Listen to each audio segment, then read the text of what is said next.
கிண்டியில் அரிமா சங்கம் சார்பில் 100 மாணவ மாணவிகளுக்கு ரூபாய் 17 லட்சம் கல்வி உதவி வழங்கப்பட்டது.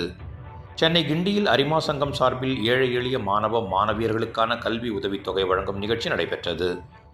இந்த நிகழ்ச்சியில் பள்ளி மற்றும் கல்லூரிகளில் பயின்று வரும் பொருளாதார ரீதியாக பின்தங்கிய மாணவர்கள் தேர்வு செய்யப்பட்டு அவர்களுக்கு கல்வி கட்டணம் செலுத்த உதவும் வகையில் நிதி உதவி வழங்கப்பட்டது. அதன்படி 100 மாணவ மாணவியர்களுக்கு மொத்தம் ரூபாய் 15 லட்சம் மதிப்பிலான கல்வி உதவித்தொகை காசோலைகளாக அரிமா சங்க நிர்வாகிகளால் வழங்கப்பட்டது. நிகழ்ச்சியில் பேசிய அரிமா சங்கத்தின் முன்னாள் சர்வதேச இயக்குனர் சம்பத், அரிமா சங்க உறுப்பினர்களின் சேமிப்பு நிதியிலிருந்து இந்த கல்வி உதவித்தொகை வழங்கப்பட்டுள்ளது. தற்போது 100 மாணவர்களுக்கு வழங்கப்பட்டுள்ள இந்த உதவி திட்டம் எதிர்காலத்தில் 5000 மாணவர்கள் பயனடையும் வகையில் விரிவுபடுத்தப்படும் என்று தெரிவித்தார்.